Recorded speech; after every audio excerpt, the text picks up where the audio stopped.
नमस्कार, आप देख रहे हैं जीएनटी स्पेशल। आपके साथ मैं हूं रेखा।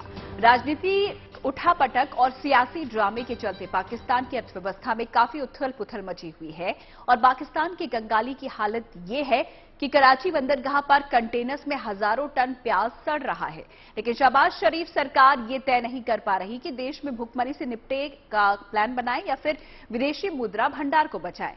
तो वहीं आईएमएफ ने पाकिस्तान को नसीहत देते हुए कहा है कि पहले खर्च कम करो, जबकि जनता आसमान छूती महंगाई से परेशान है और लोगों के पास सब्जियां खरीदने तक के पैसे नहीं हैं।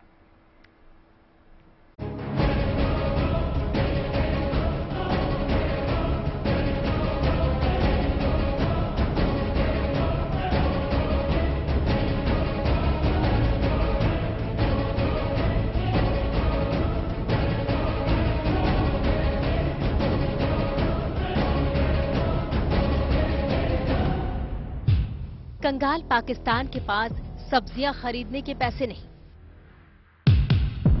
पाकिस्तान के बंदरगाह पर सड़ रहा है टनों प्याज। शहबाज शरीफ सरकार के पास नहीं है कोई रोड मैप। विदेशों से भी नहीं मिल रहा है पाकिस्तान को कर्ज। पाकिस्तान के प्रधानमंत्री शहबाज शरीफ की सरकार बेहद मुश्किल में फंस चुकी है। पाकिस्तान के हुक्मरान ये तय नहीं कर पा रहे हैं कि देश में भुखमरी से निपटने का प्लान बनाएं या फिर विदेशी मुद्रा भंडार बचाएं। कराची बंदरगाह पर इस समय सैकड़ों ऐसे कंटेनर्स यूं ही पड़े हैं जिन पर सब्जियां लदी हुई हैं। पाकिस्तान के अखबार द एक्सप्रेस ट्रिब्यून की खबर के मुताबिक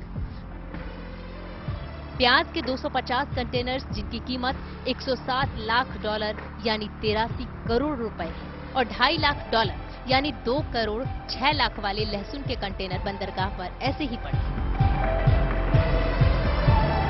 अपना माल सड़ता देख व्यापारी परेशान हैं और उन्हें कुछ समझ में नहीं आ रहा है कि करें तो क्या करें। रिपोर्ट की माने तो हजारों टन सोयाबीन भी बंदरगाह पर ऐसे ही पड़ा है क्योंकि सरकार की तरफ से साख पत्र यानी लेटर ऑफ क्रेडिट जारी नहीं किया जा रहा है। वहीं पाकिस्तान के पूर्व प्रधानमंत्री इमरान खान को शहबाज शरीफ सरकार को घेरने का अच्छा मौका मिल गया है कि अगर आपकी इकोनॉमी नीचे जाती है तो आपकी दूसरी सिक्योरिटी भी नीचे जाती है, जो सोवियत यूनियन से हुआ था। मुझे कहती थी गद्दारी के इमरान खान के ऊपर केस कर दो, मेरे ऊपर इन्होंने असेंबली में कहा। अब आप देख ले जरा हाल। अब मुझे ये बताएं कि क्या किसी के पास आपको रोड मैप है? क्या ये गवर्नमेंट मुझे बता सकती है कि अब ये क्या करेगा मुख्तलिफ? क्या इसहाक बता सकता है कि आज जो पाकिस्तान का अंदर से बिजनेस सारा इतमाद उठ गया? गैलप में 88% बिजनेस ने कहा कि ये गलत तरफ है या इतमाद नहीं। बाहर जो हमारी रिस्क रेटिंग है कि हम डिफॉल्ट करने की रिस्क है कि हम अपने कर्जों की किस्तें नहीं दे सकते, हम जब गए थे 5% थी, आज 122% है। लेटर ऑफ क्रेडिट जारी न होने की वजह से ये कंटेनर्स बंदरगाह पर ऐसे ही पड़े हैं। इन्हें देखकर व्यापारियों का दिल बैठा जा रहा है, लेकिन शहबाज शरीफ सरकार का दिल नहीं पसीज रहा। प्याज के कंटेनर्स कराची बंदरगाह के कई टर्मिनल्स पर पड़े हुए हैं। देश के बैंक विदेशी मुद्रा के अभाव में लेटर ऑफ क्रेडिट जारी नहीं कर पा रहे हैं। इसकी वजह से कंटेनर्स को ऐसे ही पड़े रहने दिया जा रहा है। इस पर भी इमरान खान ने शहबाज शरीफ सरकार पर तंज कसा है। इसका मतलब ना किसी ने कोई कर्जे देने हैं कमर्शियल बैंक्स ने, ना कोई इन्वेस्टमेंट आनी है, या पाकिस्तान के अंदर लोग बजाय सरमायाकारी करने के अब वो डॉलर पकड़ के बैठ गए हैं क्योंकि वो देख रहे हैं कि इनके पास पैसा ही नहीं है किससे देने को। तो मुल्क अब कैसे ठीक करना है? तो उसके ऊपर कोई बात ही नहीं कर रहा। Pakistan fruit and vegetable exporters, importers and merchants association यानी PFVA की माने तो लेटर ऑफ क्रेडिट को जारी करने में हो रही देरी की वजह से कंटेनर्स की कीमत पर अलग असर पड़ रहा है। इसका मतलब टर्मिनल और शिपिंग चार्जेस बढ़ जाएंगे, जबकि प्याज के कंटेनर्स पहले से ही महंगे हैं और इसकी वजह से एक आम आदमी की जेब पर भारी असर पड़ने वाला है। यानी आम आदमी की पहुंच से ही प्याज बाहर हो जाएगा।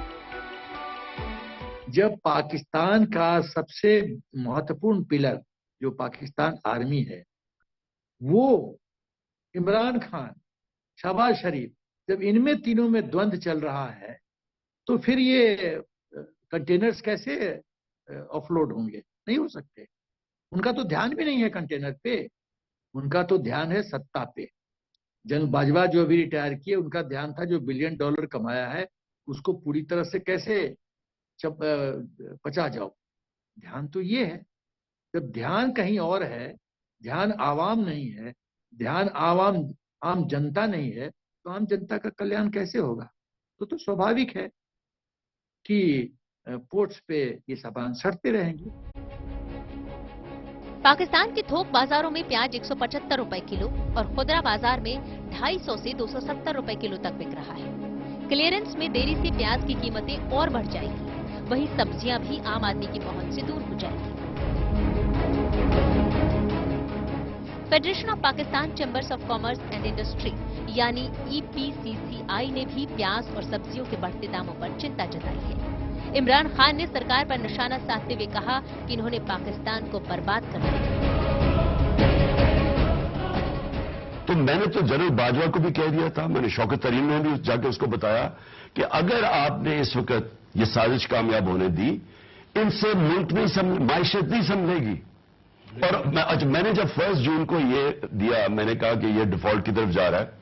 और डिफॉल्ट का मतलब कि जब आपकी नेशनल सिक्योरिटी, हमने पॉलिसी बनाई है नेशनल सिक्योरिटी की, कि अगर आपकी इकोनॉमी नीचे जाती है तो आपकी दूसरी सिक्योरिटी भी नीचे जाती है, जो सोवियत यूनियन से हुआ था। मुझे कहती थी गद्दारी के इमरान खान के ऊपर केस कर दो, मेरे ऊपर इन्होंने असेंबली में कहा। अब आप देख ले जरा हाल। अब मुझे ये बताएं कि क्या किसी के पास अब कोई रोड मैप है? क्या ये गवर्नमेंट मुझे बता सकती है कि अब ये क्या करेगा मुख्तलिफ? क्या इसहाक बता सकता है कि आज जो पाकिस्तान का अंदर से बिजनेस सारा इतमाद उठ गया? गैलप में 88% बिजनेस ने कहा कि ये गलत तरफ है या इतमाद नहीं। बाहर जो हमारी रिस्क रेटिंग है कि हम डिफॉल्ट करने की रिस्क है कि हम अपने कर्जों की किस्तें नहीं दे सकते, हम जब गए थे 5% थी, आज 122% है। इसका मतलब ना किसी ने कोई कर्जे देने हैं कमर्शियल बैंक्स ने, ना कोई इन्वेस्टमेंट आनी है, या पाकिस्तान के अंदर लोग बजाय सरमायाकारी करने के अब वो डॉलर पकड़ के बैठ गए हैं, क्योंकि वो देख रहे हैं कि इनके पास पैसा ही नहीं है किससे देने को। तो मुल्क अब कैसे ठीक करना है? कंगाल पाकिस्तान में पोल्ट्री और डेयरी प्रोडक्ट्स पहले ही आम आदमी खरीद नहीं पा रहा है। कुछ ही दिनों पहले कीमतों में थोड़ी गिरावट आई थी, लेकिन अब इन हालातों ने चिंताएं बढ़ा दी हैं। व्यापारियों की माने तो आयात काफी महंगा है और टर्मिनल चार्जेस भी 2 गुने हो जाएंगे। लिहाजा इस बात से इनकार नहीं किया जा सकता है कि शहबाज सरकार महंगाई के मोर्चे पर फेल हो चुकी है, लेकिन उनके रक्षा मंत्री ख्वाजा आसिफ इमरान खान सरकार की कमियां गिना रहे हैं। आप एहसान फरामोश हैं, आप इस धरती के साथ एहसान फरामोश हैं इमरान खान। इस धरती ने आपको वजीर आजम बनाया, आपको वो इज्जत रास न आई जो इज्जत आपको इस मुल्क ने अता की, इस वतन ने अता की। चाहे जिस तरह भी मिली आपको, उसमें हम नहीं जाते, लेकिन वजीर आजम तो आप बन गए। आप जो अपनी इज्जत तार तार करके हैं सऊदी अरेबिया में, मैं वहां पे 2 दिन रह के आया हूं, हमें पता है कि वहां क्या इंप्रेशन आप अपने छोड़ के आए।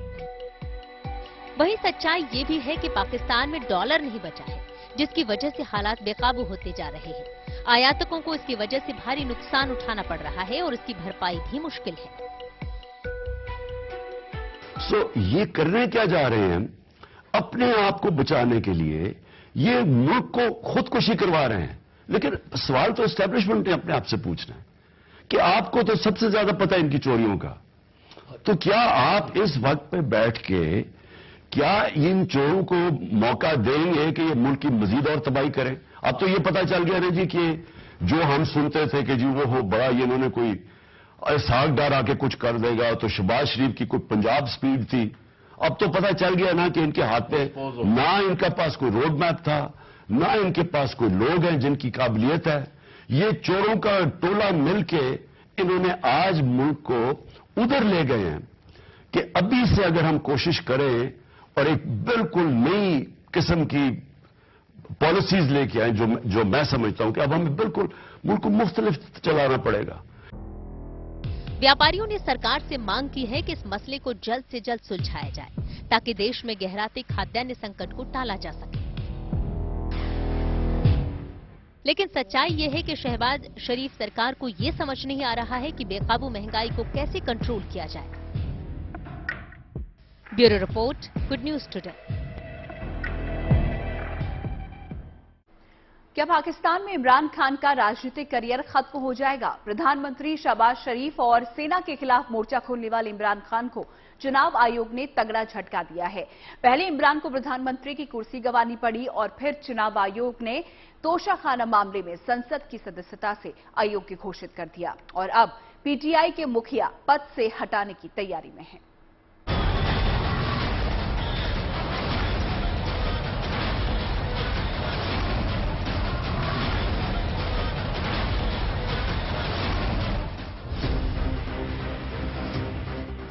पाकिस्तान में इमरान खान का करियर फिनिश करने की तैयारी। पाकिस्तान की सियासत में होने वाला है बड़ा गेम। साल 2022 इमरान खान के लिए अपशकुन लेकर आया है, क्योंकि साल 2022 में इमरान खान को कई झटके लगे। अप्रैल में जहां उन्हें बगावत का सामना करना पड़ा और संसद में अविश्वास प्रस्ताव के दौरान उनकी सरकार गिर गई, जिससे उन्हें मजबूर होकर प्रधानमंत्री का पद छोड़ना पड़ा। The resolution for vote of no confidence against Mr. Imran Khan, the Prime Minister of Islamic Republic of Pakistan, has been passed by a majority of the total membership of the National Assembly. इसके बाद अक्टूबर में चुनाव आयोग ने उन्हें संसद की सदस्यता से अयोग्य घोषित कर दिया, लेकिन अब इमरान पर फंदा और भी कस दिया गया। पाकिस्तान चुनाव आयोग ने उन्हें पाकिस्तान तहरीक इंसाफ यानी पीटीआई के चेयरमैन पद से भी हटाने की प्रक्रिया शुरू कर दी है।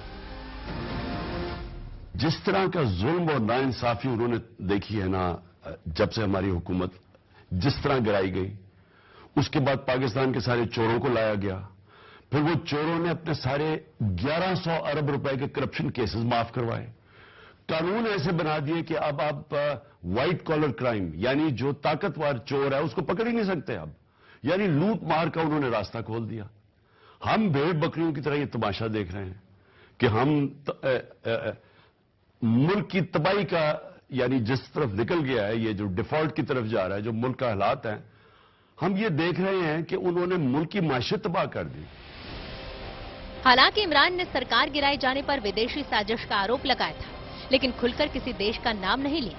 इमरान के इस आरोप पर पाकिस्तान के रक्षा मंत्री ख्वाजा आसिफ ने जमकर निशाना साधा। पिछले 3 महीनों में, 2 महीनों में या 4 महीनों में इन्होंने गुफ्तगू की है, उसमें एक बैरूनी साजिश की भी आज तक इन्होंने अमेरिका का नाम नहीं लिया। मुझे एक तकरीर, एक बयान बता दें इमरान खान में जिसमें बैरूनी साजिश का जिक्र करते हुए इन्होंने अमेरिका का नाम लिया।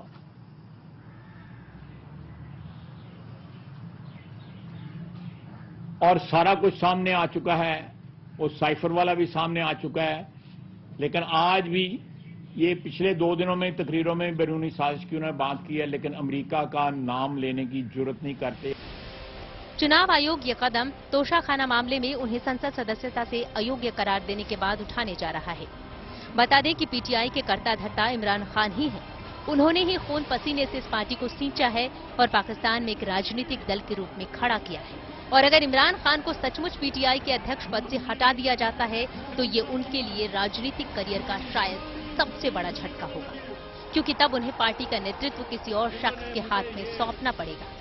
लेकिन इमरान खान शहबाज सरकार पर लगातार हमलावर है। देखें, इनके पास है क्या?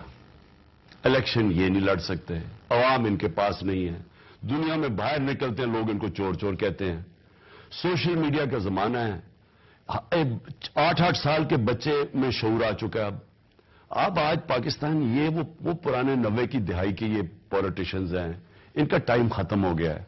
ये सिर्फ और सिर्फ उम्मीद रखते हैं कि जनाब एस्टेब्लिशमेंट के कंधे पे चढ़ के आए, एस्टेब्लिशमेंट के किसी तरह पीटीआई को लड़ाई करवाएं, एस्टेब्लिशमेंट से हमें मार पड़वाएं। इनके पास तो कुछ है ही नहीं, इनसे बात करने का फायदा ही कुछ नहीं।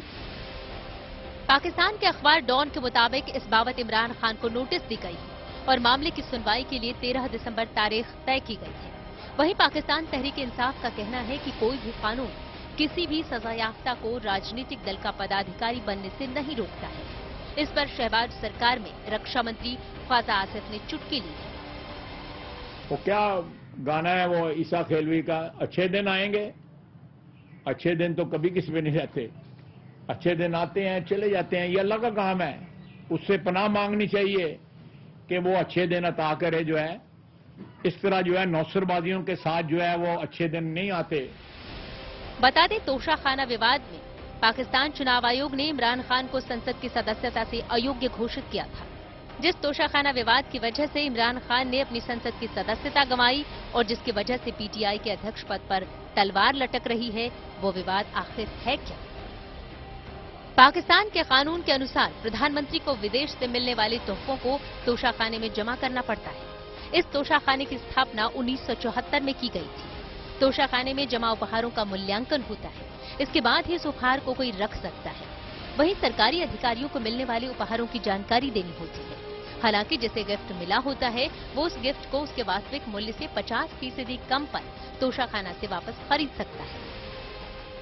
पाकिस्तान में पत्ता भी नहीं हिलता है पाकिस्तान आर्मी के मर्जी के बिना। तो मैंने कहा था टीवी पे कि पाकिस्तान आर्मी के पास कई ऑप्शन, या तो फिजिकली उठा लो, गोली मार दो, खत्म कर दो इमरान खान, एक वो ऑप्शन है। लेकिन उस ऑप्शन में खतरा ये है कि आवाम रोड पे आएगी, गृहयुद्ध की स्थिति बनेगी। दूसरा है कि अरेस्ट कर लो इमरान खान को और जेल में सड़ाते रहो उसको, उसमें भी विद्रोह होगा। तीसरा ऑप्शन है कि पॉलिटिकली उसको खत्म करो, जिसमें विवाद कुछ नहीं होगा। तो पाकिस्तान आर्मी ने जो सबसे कम खतरा वाला जो ऑप्शन है, ऑप्शन सी, वो लिया है और इमरान खान को ही अपने ही घर से बेदखल कर रहा है। इमरान खान पर आरोप है कि उन्हें जो उपहार विदेशों से मिले थे उसे उन्होंने बेहद कम कीमत पर तोशीखाना से खरीद लिया। इमरान को तोहफे में मिली उस महंगी घड़ी की काफी चर्चा हुई थी जो उन्हें सऊदी प्रिंस सलमान ने बतौर गिफ्ट दिया था। इस घड़ी की कीमत $20 लाख बताई जाती है। वहीं इमरान ने शहबाज सरकार पर तंज कसते हुए कहा कि ये लोग चुनाव से डरे हुए हैं। हमें जब कहा गया कि जी बात करो, जब भी कहा गया, मैंने एक ही चीज की है, बात तो शुरू उधर से होगी, आप इलेक्शन की डेट दें। इलेक्शन की डेट ये दे नहीं सकते क्योंकि वो नवाज शरीफ को डर लगा हुआ, वो इतना डरपोक आदमी है, तो वो तो डरा हुआ है कि वो मुश्किल से एनआरओ ले रहे हैं, आहिस्ता आहिस्ता अपने आप को, अपने इतने जो डाके मारे हुए थे उनसे निकलते जा रहे हैं। तो वो तो डरेगा कि अगर ये इलेक्शन हार गए तो फिर उसकी चोरी पकड़ी जाएगी। दुबई में कारोबार करने वाले एक पाकिस्तानी बिजनेसमैन उमर फारूक जहूर ने दावा किया था कि उसने अपने एक दोस्त फराह के जरिए इमरान खान से इस घड़ी को खरीदा था। लेकिन विवाद बढ़ने के बाद ये बिजनेसमैन इस घड़ी को सऊदी प्रिंस को वापस करना चाहता है। वहीं इस सौदे के सामने आने के बाद इमरान खान की पूरी दुनिया में बड़ी किरकिरी हुई थी। Bureau report, good news today. GNT special में इन रिपोर्ट्स के साथ इतना ही।